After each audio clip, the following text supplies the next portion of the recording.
नमस्कार, स्वागत है साहित्यिक झरोखा चैनल पर। आज हम करेंगे बाल मुकुंद गुप्त का निबंध आशा का अंत।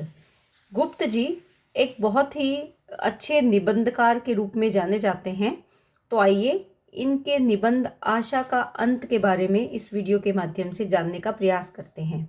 वैसे एक निबंध को 10 मिनट के या 15 मिनट के वीडियो में बांध पाना संभव नहीं है, लेकिन मुख्य बिंदुओं के माध्यम से ये निबंध मैं आपको करवाने का प्रयास करूंगी। देखिए यहाँ पर मैंने पिक्चर लगाई है दोनों की, लॉर्ड कर्जन की पिक्चर है और ये बाल मुकुंद गुप्त जी की है, क्योंकि हमें पता होना चाहिए जिसके बारे में हम जान रहे हैं या समझने का प्रयास कर रहे हैं या जिसकी रचना है वो दिखने में कैसे हैं। जब हम किसी पिक्चर को देख लेते हैं तो लंबे समय तक ये हमारे दिमाग में अपनी जगह बना लेती हैं। तो ये लॉर्ड कर्जन है, कर्जन, और ये बाल मुकुंद गुप्त।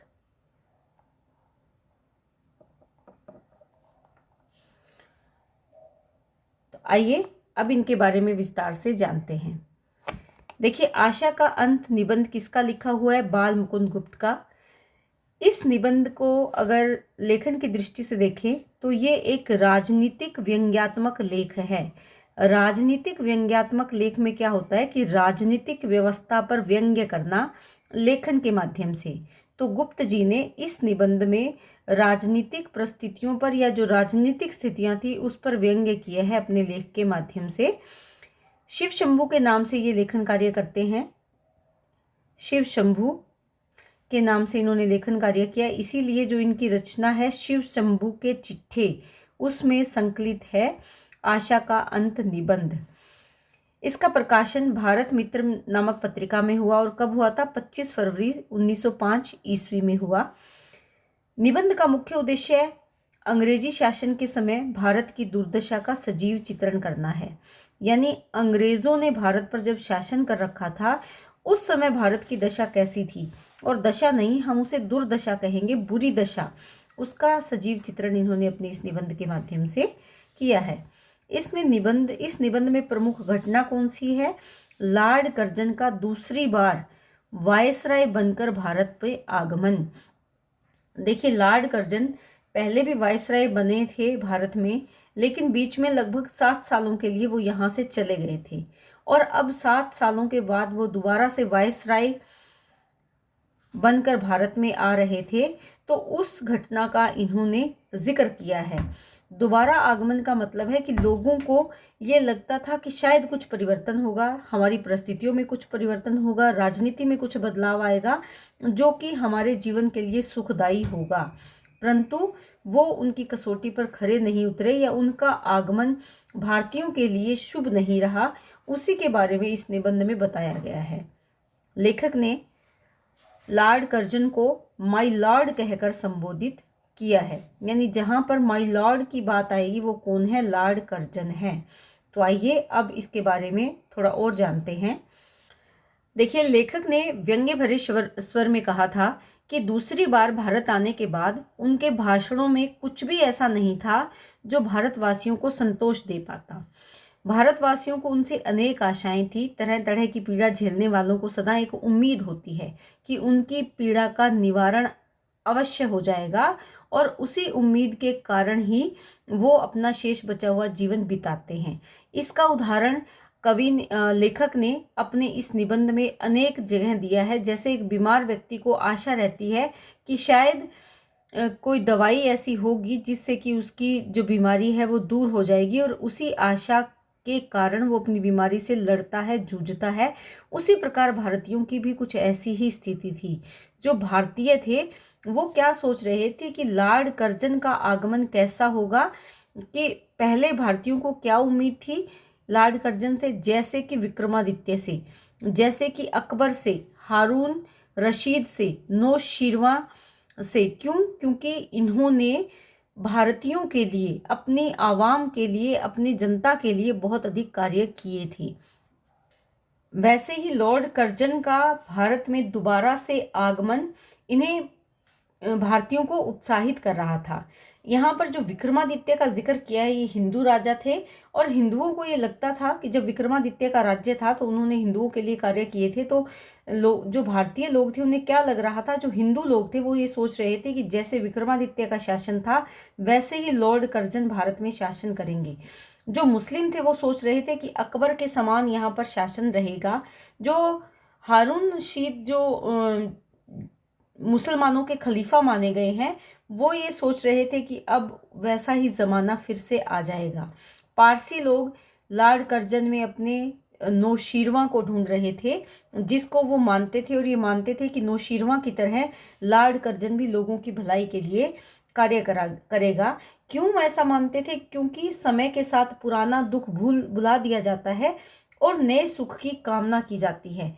कलकत्ता के जो अखबार थे, समाचार पत्र थे, उनमें भी भारत में आने से पहले लॉर्ड कर्जन के अनेक समाचार छपने लगे थे और लोग ये सोचने लगे थे कि लॉर्ड कर्जन भी शायद किसी दयावान राजा की तरह वेश बदलकर गरीब लोगों के बीच में जाएगा और उनके दुखों के बारे में जानेगा, और जब वो सत्ता में होगा तो वो उन दुखों को दूर करने का प्रयास भी करेगा। परंतु ऐसा नहीं हुआ। और इसका सबसे पहले लोगों को कब पता चला? जब भारत आगमन पर कोलकाता की म्युनिसिपल कॉरपोरेशन की स्वाधीनता कर्जन ने समाप्त कर दी। यानी कलकत्ता में जो म्युनिसिपल कॉरपोरेशन थी उसकी स्वतंत्रता किसने समाप्त कर दी? लॉर्ड कर्जन ने समाप्त कर दी और उसे आते ही अपने अधीन कर लिया। और उस समय जो महाअकाल पड़ा था, उन अकाल में जो मजदूर वर्ग था उसकी सहायता करने की बजाय दिल्ली दरबार पर अपना ध्यान उन्होंने लगाए रखा। यानी दिल्ली दरबार पर कैसे अंग्रेजी सत्ता को स्थापित किया जाए, इस बात पर उनका ध्यान था। जो गरीब लोग थे वो अकाल के कारण अपना जीवन समाप्त कर रहे थे या मर रहे थे। अकाल में सरकार की तरफ से, अंग्रेजों की तरफ से उन मजदूरों की कोई सहायता नहीं की गई, बल्कि जो अंग्रेज सरकार है वो किस ओर लगी हुई थी कि दिल्ली दरबार पर अपना शासन कैसे स्थापित किया जाए। इसके साथ साथ भारत में जो सरकारी पद थे उन्हें केवल अंग्रेजों के लिए ही रखा, उन पर भारतीयों की नियुक्ति नहीं हो सकती थी। भारतीयों की नियुक्ति के लिए उन पर प्रतिबंध लगा दिया था। यानी भारतीयों को वो कम पढ़ा लिखा या मूर्ख समझते थे और भारतीयों को सरकारी पदों के लायक नहीं समझते थे। तो सरकारी पदों पर किसको स्थापित किया या किसको बिठाया? अंग्रेजों को ही बिठाया। जो सरकारी नौकरियां थी वो अंग्रेज अधिकारियों या अंग्रेजों को ही मिली। तो इससे क्या हुआ कि जो भारतीयों की शिक्षा व्यवस्था थी, पढ़े लिखे जो लोग थे वो भी बेरोजगार हो गए और वो भी प्रताड़ित किए जाने लगे अंग्रेजों के द्वारा। क्यों? क्योंकि वो छोटे पदों पर उनको बिठाया गया, छोटी नौकरियां दी गई और उस नौकरी पर रहकर उन्होंने अंग्रेजों के अत्याचारों का सामना उनको करना पड़ा। तो इसीलिए जो भारतीय थे, पढ़े लिखे भारतीय थे, उन्हें भी अंग्रेजों के द्वारा प्रताड़ित किया जाने लगा। और इसके साथ साथ जो भारतवासियों के मन में जो उन्होंने सपने देखे थे कि लॉर्ड कर्जन आएंगे तो हमारे लिए जो महारानी विक्टोरिया के द्वारा जो लागू किए गए नियम हैं उनको यहाँ लागू करेंगे, क्योंकि लोग ये समझते थे कि महारानी विक्टोरिया तो भारत के लिए अच्छी नीतियां बना रही है, लेकिन उनको लागू करने वाले वायसराय उस पर पूरा काम नहीं कर रहे हैं, और या फिर वायसराय उन नीतियों को पूर्ण रूप से लागू नहीं कर रहे हैं, क्योंकि लोगों को ऐसे लगता था कि विक्टोरिया के द्वारा बनाई गई नीतियां भारतीयों के लिए हितकारी है, लेकिन लॉर्ड कर्जन उन नीतियों को भारतीयों पर स्थापित या भारत देश में उनको स्थापित नहीं कर रहे थे। जब लॉर्ड कर्जन यहाँ देश में आए तो उन्होंने ना तो कभी भूखी प्यासी जनता की तरफ ध्यान दिया, ना ही भारतीयों को किसी कार्य के लिए उत्साहित किया, बल्कि वो भारतीयों को या हमारे देश के लोगों को भला बुरा कहते, उन्हें गालियां निकालते और इसके साथ साथ वो उनको दुत्कारते थे। उन पर सारे भारतीय उनकी दृष्टि में झूठे थे और मक्कार थे। इस प्रकार वो भारतीयों के जो दोष हैं उनको निकालने में लगे रहते थे। भारतीयों के लिए या भारतीयों के जीवन में खुशियां कैसे आए, इस पर उन्होंने कभी कोई कार्य नहीं किया। ऐसी कोई नीतियां उन्होंने देश में लागू नहीं की। इसीलिए शिव शंभू ने लॉर्ड कर्जन पर भारतीय जलवायु और नमक के प्रभाव को भी बताया है। तो वो क्या मानते हैं कि भारत के जलवायु और नमक में अजीब तासीर है। भारतीय नमक तो यहाँ के जलवायु से ही उत्पन्न होता है। यहाँ की जलवायु नीरस से नीरस व्यक्ति के शरीर में नमकीनी ला देती है और व्यक्ति को पता तक नहीं लगता वह भारतीय नमकीनी प्राप्त कर चुका है। अर्थात भारत में आकर लॉर्ड कर्जन के स्वभाव में भी परिवर्तन आ गया, वो भी नमकीन स्वभाव के हो गए। इसीलिए फारिस के कवि की पंक्तियां भी उन्होंने शामिल की है कि हिंदुस्तान में एक हरी पत्ती तक बेनमक नहीं है, मानो यह देश नमक से सींचा है। भारत तो नमक की महाखान है, जो अपने भीतर आ जाने वाले को नमक में ही बदल देता है। ये किसके लिए कह रहे हैं? लॉर्ड कर्जन के लिए कह रहे हैं कि भारत की जलवायु कैसी है, नमकीन है, और यहाँ पर जो कोई भी आता है वो उसी में बदल जाता है। कोई व्यक्ति कुछ भी कैसी भी कल्पनाएं कर भारत में आए, पर यहाँ आते ही नमकीन जलवायु के असर से सब काफूर हो जाता है, सब बातें वो भूल जाता है। वह व्यक्ति यहाँ के रंगों में ही डूब कर रह जाता है। यहाँ की जलवायु की तासीर के कारण ही वायसराय को अपनी पिछली दशा का स्मरण नहीं रहा या याद नहीं रहा। उन्हें पिछली बातें अगर याद रहती तो वे अब की दशाओं को देखकर हैरान रह जाते, वे घबरा उठते। इसीलिए कलकत्ता की जमीन पर पैर रखते ही म्युनिसिपल कॉरपोरेशन की स्वाधीनता समाप्त कर दी। अकाल पीड़ितों की भी उन्होंने कोई सहायता नहीं की। उन्होंने साफ कह दिया कि सभी जो ऊंचे पद है वो अंग्रेजों को मिलेंगे। तो भारतीय नमकीनी की तासीर ही ऐसी है कि पहले तो व्यक्ति अपनी बुद्धि और विचार में खोया रहता है, और जब वो भारतीय नमकीनी को प्राप्त कर जाता है तो उसमें दया का, सहृदयता का ये भाव दूर भाग जाता है। वो उदारता को भूल जाता है, किसी की नहीं सुनता, बल्कि वह जहाँ की खाता है वहीं को कोसता है। जिस थाली में खाता है उसी में छेद करता है। कौन? जो भारतीय जलवायु के प्रभाव में आ जाता है। तो ये जो गुप्त जी हैं वो लॉर्ड कर्जन के बारे में कहते हैं कि लॉर्ड कर्जन जब यहाँ आए थे तो हमने बहुत सारी कल्पनाएं की थी, भारतवासियों ने बहुत सारी कल्पनाएं की थी, लेकिन यहाँ पर आने के पश्चात जो उनके स्वभाव में परिवर्तन आया उसने सभी को हैरान कर दिया।